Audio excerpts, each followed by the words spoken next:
Daytona Beach, welcome to Lorene King.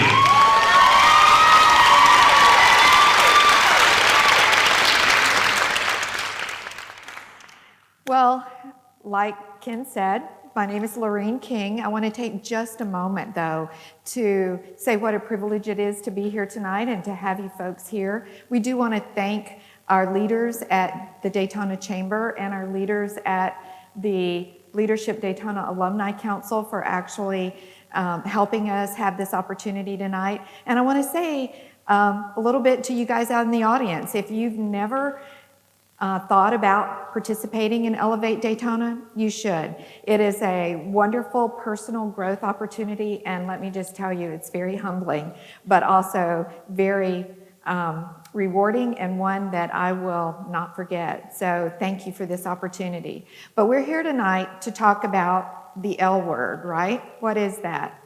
It's leadership. Leadership can be rewarding, it can be impactful, but yet it can be frustrating and even scary at times, but we all aspire to be one. So who do you think of when you think of leaders? We've got great examples of leadership in our history, people who have championed movements and change in our world. Yet I wonder, did they consider themselves leaders at the time, or were they just doing what they thought was right? Consider Herbert Taylor. He was born at the turn of the century. His life spanned 3 world conflicts, and his business career was centered around the worst financial upheaval of our time. In 1929, the Great Depression brought financial loss, job loss, unprecedented poverty, and business failures, a time when leaders were sorely needed. But during this time, in 1932, Club Aluminum Corporation brought Taylor in as president to lead their organization. It was failing. They owed what today would be $6 million in debt, an astronomical amount at the time. Taylor's strong belief in God and in people led him to strategize around focusing on the company's employees. It was really a revolutionary idea at the time to make an investment in their employees, but he felt like and knew that if they had a standard or a rubric to which they could base their daily work and actions on, they would be successful. So through much prayer and contemplation, he developed a 4-way test. It was a simple, easy to remember test that could be applied to every decision that the company was making, whether internally or externally, and every employee could participate. But Taylor and 4 trusted advisors actually piloted this program for 60 days before they rolled it out to the organization.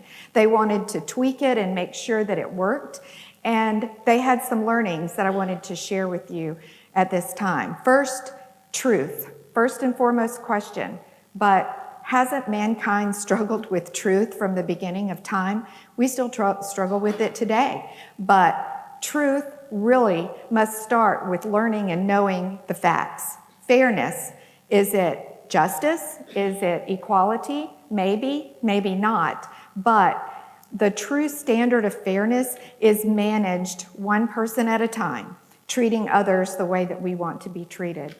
Goodwill is a great business asset, but it takes time to build, and it's really rooted in reputation and perception of how people see the impact of our decisions on our employees and on our customers. And it's interrelated with building better friendships, which is related to respect and trust and mutual benefit. In other words, it's not a one-sided effort.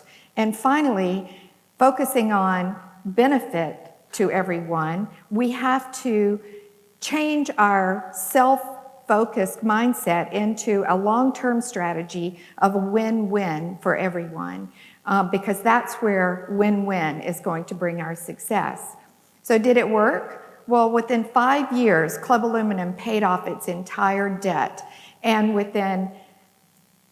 the next 20 years, they actually issued $1 million in dividends. And by the way, that 4-way test, it was shared with other businessmen and was adopted by Rotary International in 1943 as a standard for their membership, and it still remains so today. So, what do we learn from this? Is this just a feel-good story about survival and success during the Great Depression, or are there things that we can take in our lives today? What kind of standards do we have that govern our activity? Well, I'd like you to think that even today we're struggling.